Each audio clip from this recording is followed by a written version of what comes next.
ETV YouTube channels లో మీ వ్యాపార ప్రకటనల కోసం ఈ నంబర్కి కాల్ చేయండి. మన కోసం మనతో కొట్లాడే నిజమైన ప్రేమ చూపించే ఒకే ఒక వ్యక్తి అమ్మ. మౌన పోరాటం మౌన పోరాటం. నేను ఇంకా రాలేదని డోర్స్ లాక్ చేయకుండా ఉంచారన్నమాట.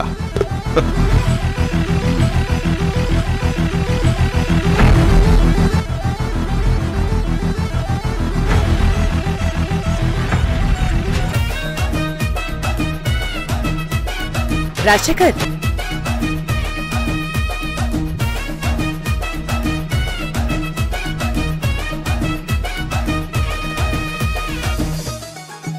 దుర్గా, నువ్వింకా నిద్రపోలేదా?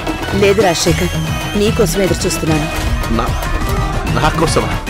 అవును, నీకోసమే. మన ద్వారక కేసు విషయంలో ముఖ్యమైన ఆధారాలేమైనా సంపాదించి తీసుకొస్తానని వెళ్ళావు కదా. నువ్వంత సాహసించి వెళ్ళాక ఏదోలా నువ్వు సాధించి ఏదో రకంగా క్లూ తెలుసుకుంటావనే నమ్మకంతోనే నీకోసమే ఎదురు చూస్తూ ఉన్నాను. ఏమైనా తెలిసిందా? ఇంకా ఏం తెలియలేదు దుర్గా. నా దగ్గర నానాజీ దగ్గర ఒకప్పుడు పనిచేసిన వాళ్లను బెదిరించి కూడా అడిగాను. నానాజీ గురించి తెలియదనే చెప్తున్నారు. అయ్యో, అయినా సరే నేను వాడిని వదిలిపెట్టను దుర్గా. కోర్టు విచారణ వెళ్ళటానికి ముందు ఆ కుట్ర ఎవరు చేశారో తెలుసుకుంటాను. నువ్వు మాత్రం ధైర్యంగా ఉండు దుర్గా. రాజశేఖర్, ద్వారక గురించి నువ్వు ఇంత ఆరాటపడుతుంటే నిజంగా నాకు ముచ్చటేస్తోంది. ఒక తల్లిగా నేనెంత తప్పించానో అలాంటి తపన నీలో కనిపిస్తోంది. ద్వారక ఎంత పుణ్యం చేసుకున్నాడో అనిపిస్తోంది. ఈ దుర్గ నన్ను మరీ ఇంత పొగిడేస్తుందేంటి? నిజంగా నాలో అంత తపన కనిపిస్తోందా? గూడెల్లో అమాయకంగా కనిపించిన దుర్గ ఇంకా అలానే ఉంది. పుట్టుకతో వచ్చిన అమాయకత్వం ఎక్కడికి పోతుంది?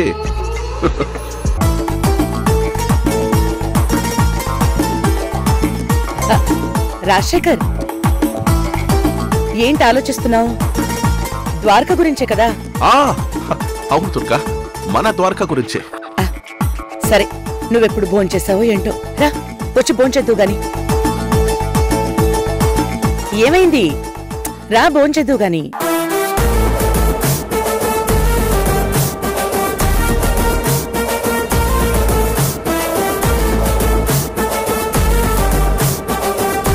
సువర్ణత్తయ్యతో కలిసి చేసుకున్న పార్టీలో పీకల దాకా తిని ఇప్పుడు ఎలా తప్పించుకోవాలని చూస్తున్నారా మావయ్య గారు? అయ్యయ్యో, పాపం మావయ్య గారు. అంటే దుర్గా, నువ్వు నాకు భోజనం వడ్డించడం ఏంటి? నేను తింటాలే, నువ్వు వెళ్ళి పడుకో. పడుకో. ఏ, నేను వడ్డించకూడదా? నీలో ఇంత మంచితనం వచ్చాక, నువ్వింతలా మారాక నేను కాస్తైనా కొలుపుకు పోవాలి కదా. పద రాజశేఖర్, భోంచెద్దు గాని. వద్దులే దుర్గా. ఎక్కడైనా తినొచ్చావా? అబ్బే, అయ్యో, నేనెక్కడ తింటాను? ద్వారకా గురించి వెళ్ళిన నాకు అసలు భోజనం ఎలా సహిస్తుంది?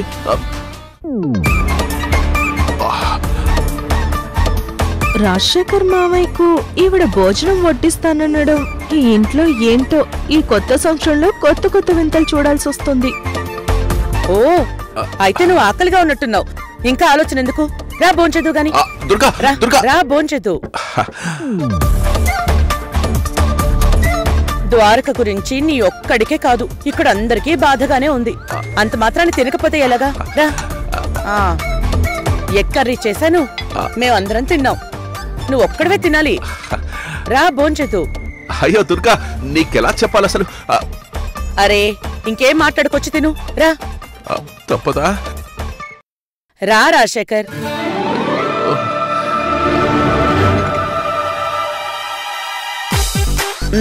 కూర్చో. అరే కూర్చో.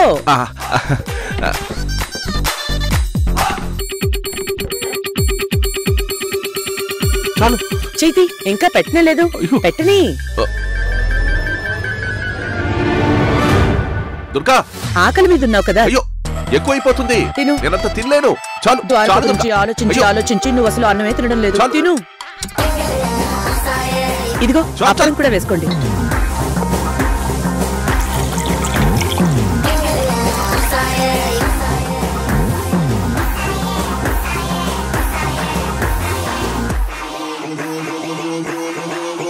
తినరా శేఖర్. ఈ నాటకాలన్నిటికీ నాటకాలతోనే బుద్ధి చెప్తాను. అక్కడ వద్దు వద్దు అంటుంటే సువర్ణ నాకు కొసరి కొసరి పెట్టింది. పీకల దాకా తిన్నవాణ్ణి ఇప్పుడు ఎంత అన్నావు, ఎక్కడ తొయ్యాలి? రాజశేఖర్, ఏం ఆలోచిస్తున్నావు? ఇంకొంచెం కూరవేనా? వద్దు తిను. ఆ,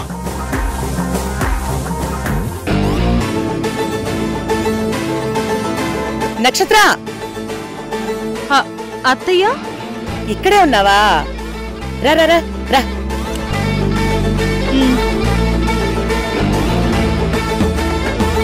ఎప్పుడు లేంది మీ మావయ్య గారికి నేను వడ్డిస్తున్నానేంటా అని చూస్తున్నావా? ఓ, లేటుగా వచ్చిన మీ మావయ్య గారికి నువ్వు వడ్డిద్దాం అనుకున్నావా? అందుకే ఎదురు చూస్తున్నావా? ఏం పర్లేదు, నువ్వు కూడా వడ్డించు. దుర్గా వడ్డించు. వద్దమ్మా వద్దు. అరే వడ్డించు, ఏం కాదు. ఇది చాలా ఉంది దుర్గా. కోడలొడ్డిస్తుందండి. సరిపోదేమో ప్లేట్. అమ్మా చాలమ్మా చాలు. తినండి మావయ్య. అత్తయ్య గారి చేతి వంట తినాలంటే రాసి పెట్టుండాలి. అందులోనూ ఆవిడ వడ్డించడం అంటే ఎంత అదృష్టం ఉండాలి. ఇది అదృష్టం కాదు, నరకం.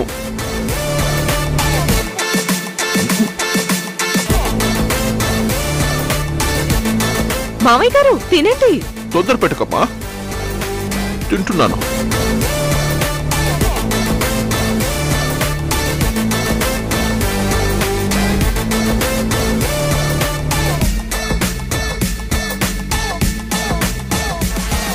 కొంచెం అన్నం పెట్టమంటారా? వద్దు దుర్గా, ఇందులో చాలా ఉంది కదా. సరే తినండి. అయ్యో, ఆకలితో ఉన్నారు కదా, తొందరగా తినండి. అత్తయ్య గారు, మిమ్మల్ని ఒక విషయం అడుగుతాను. మీరు తప్పుగా అనుకోరు కదా? నక్షత్ర, నా దగ్గర నీకెప్పుడూ ఆ స్వతంత్రం ఉంటుంది. అడుగు, నేనేమనుకోను. ద్వారకా బావగారి కేసులో కీలక ఆధారాలు మనకు అనుకూలంగా ఏమీ దొరకనప్పుడు మీరు టెన్షన్ పడాలి, కానీ ఇంత సంతోషంగా ఉన్నారేంటి? నేనింత సంతోషంగా ఎందుకున్నానంటే, ఈ కేసులో కీలక వ్యక్తి మీ మావయ్య గారు దొరికిపోయారు నక్షత్ర.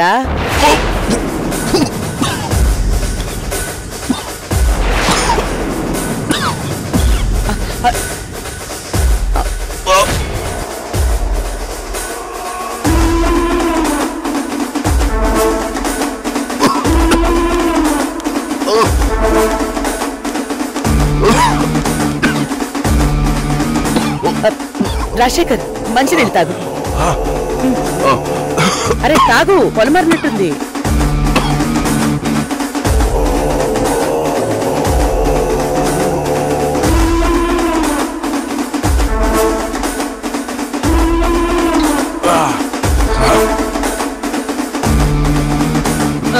అత్తయ్య గారు, మావయ్య గారు దొరికిపోవడం ఏంటి? మావయ్య గారంటే ఎవరనుకుంటున్నావు? ముందు మావయ్య గారిని పెట్టుకుని ఇంకెవరిని అనుకుంటారు? అయ్యో, మావయ్య గారంటే ఈ రాజశేఖర్ అనుకున్నావా? భలే దానివే.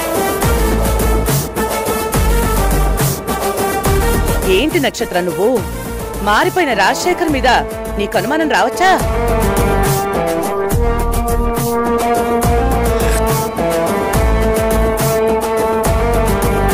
నేను చెప్పింది మీ మేనమామ రఘురాం గురించి.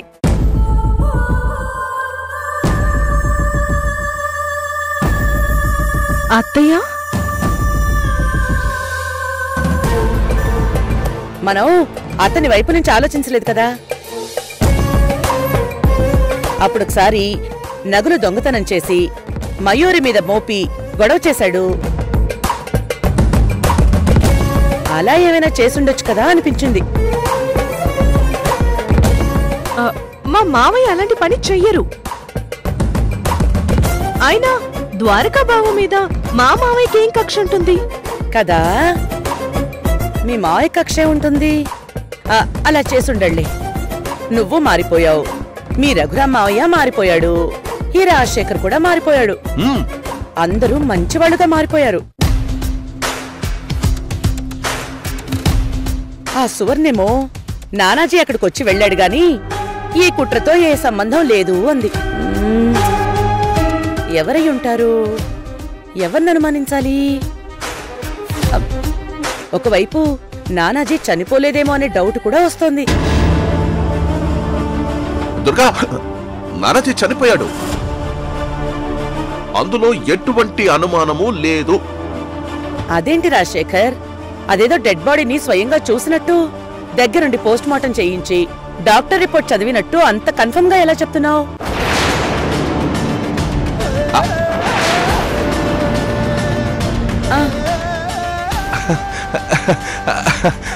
అది నానాజీ కోసం నువ్వు వెళ్ళొచ్చినప్పుడు తను చనిపోయాడని నువ్వే కదా చెప్పావు. అందుకే అలా అన్నాను. చనిపోయాడన్న న్యూస్ నాకు తెలుసు కదా రాజశేఖర్, కానీ ఇంతవరకు డెడ్ బాడీ బయటపడలేదు.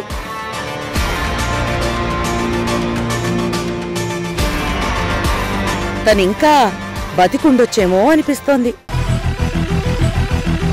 ఓ, అలాంటి అనుమానమా? నువ్వు అదే భ్రమలో ఉండు. చంపింది నేను, శవానికి ఓం శాంతి చెప్పొచ్చింది నేను. వాడు చచ్చాడంతే. ఒకవేళ కనిపించినా వాడు దెయ్యమై కనిపించాలంతే. రాజశేఖర్, దుర్గా తిను. తినండి మావయ్య. తింటున్నాను.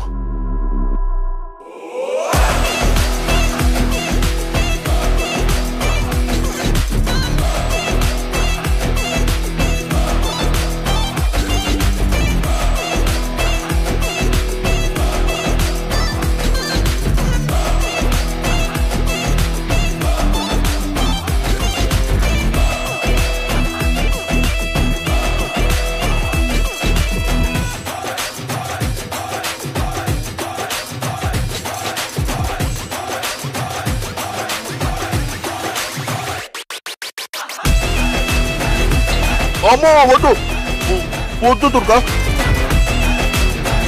ఇప్పటికే చాలా ఎక్కువైపోయింది. నా కడుపులో పట్టట్లేదు తెలుసా? వద్దు.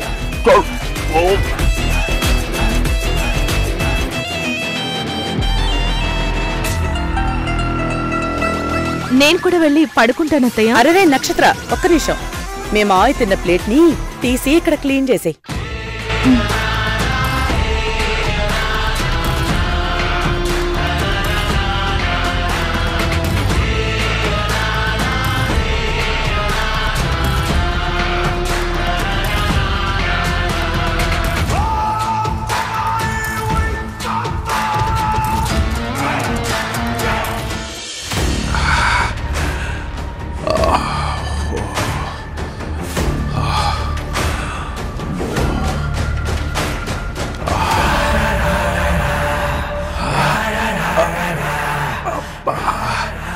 ఏంటి మావయ్య గారు ఇది?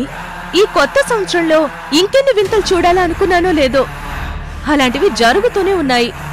మురారి తండ్రిగానే మిమ్మల్ని చూసే దుర్గా ఈ రోజు భర్తగా చూడటమేంటి?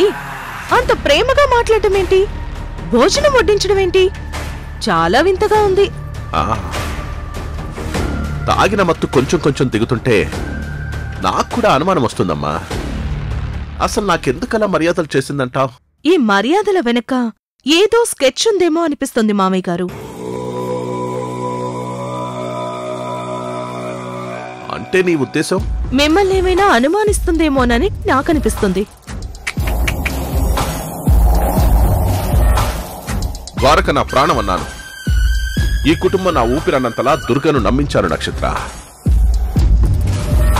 నేను పూర్తిగా మారిపోయానని దుర్గ నమ్మింది, ఆ ద్వారక నమ్మాడు. అందుకే వాడు నన్ను నాన్న అని పిలుస్తున్నాడు. నా మీద వాళ్ళ కాస్తైనా అనుమానం రాని విధంగా నేనింత జాగ్రత్తగా ఉంటే అసలు ఆ దుర్గకి ఎలా అనుమానం వస్తుంది? మీ నమ్మకం మీకుంది మావయ్య గారు, కానీ ఆ దుర్గ నమ్మకం ఏంటని ఆలోచించండి. నానాజీ చచ్చిపోయాడని చెప్పిన మనిషి ఆధారాలు సంపాదించే అవకాశం పోయిందని అల్లాడిపోతూ కనిపించాలి, కానీ తను చాలా ప్రశాంతంగా కనిపిస్తోంది. ఆ ప్రశాంతత వెనుక మనకేదో ప్రమాదం ఉందని నాకు కాస్త భయంగా ఉంది. నక్షత్ర, నేను ఆ నానాజీని పొడిచి పొడిచి పొడిచి చంపేశాను. ఆ దుర్గకి ఎటువంటి ఆధారాలు దొరికే సమస్య లేదు.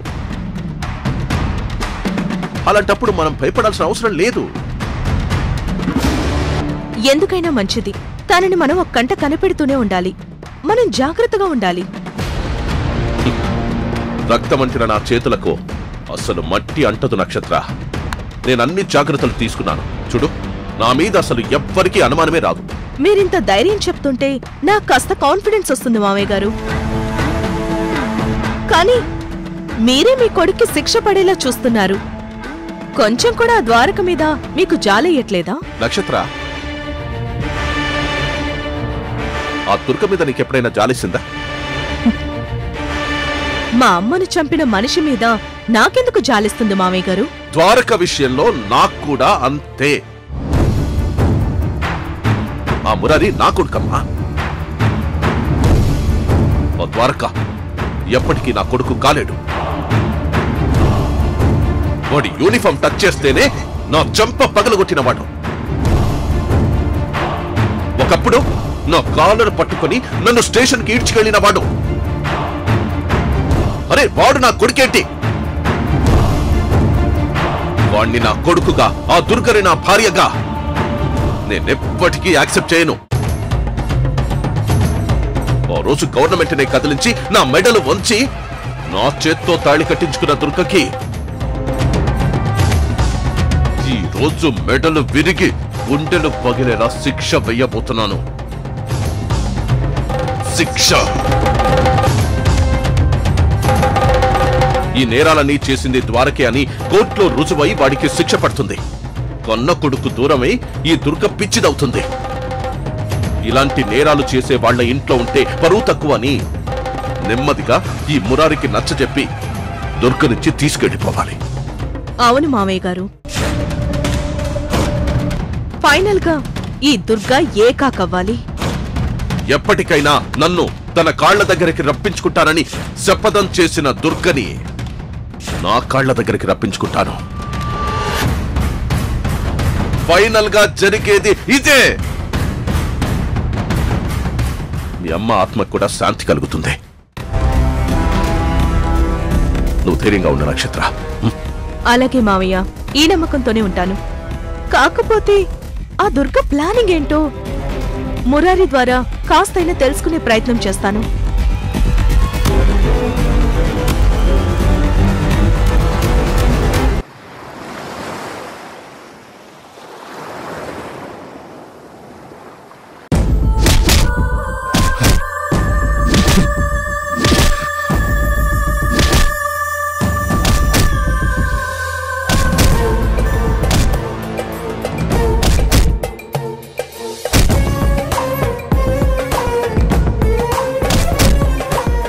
బాక్సింగ్ ప్రాక్టీస్ చేసి ఈసారి ఎలాగైనా ఛాంపియన్ కావాలని అమ్మ చెప్పడం, కొడుకు ప్రాక్టీస్ చేయడం, ఎవరి గోల్స్ వాళ్ళకున్నాయి. మరి నా గోల్ నాకుంటుంది కదా.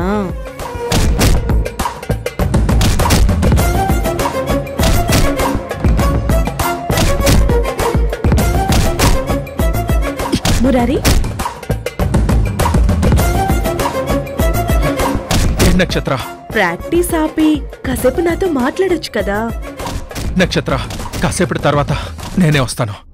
ఇంత అందమైన భార్య, నిన్ను ఎంతో ప్రేమించి పెళ్లి చేసుకున్న నేను ఇంత అందంగా రెడీ అయి నీ కళ్ళ ముందుకొస్తే అసలు నీ చూపు నా మీద పడట్లేదు. ముందు ఆ గ్లౌజెస్ రిమూవ్ చేయి. నక్షత్ర, నక్షత్ర,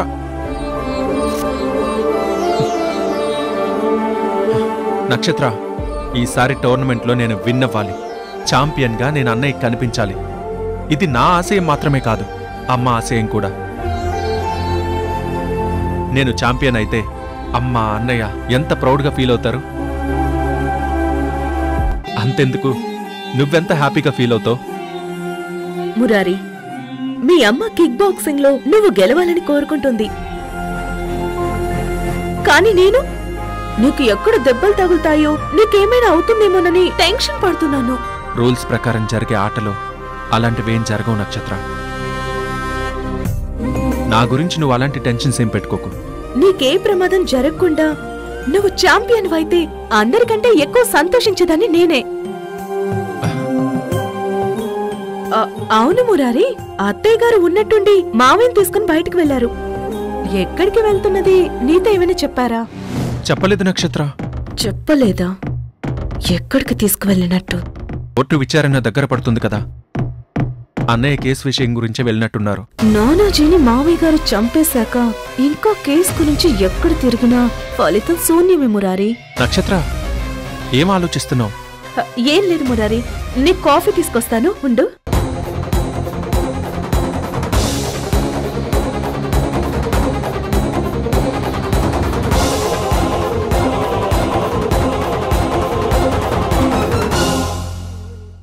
ఇన్నాళ్ల నుంచి నువ్వు మాతో కలిసున్నావు కాబట్టే టోటల్గా మన ఫ్యామిలీనే టార్గెట్ చేసింది. అందుకే ద్వారక కేసులో కీలక వ్యక్తి అయిన నానాజీని ఈ సువర్నే చంపేసింది.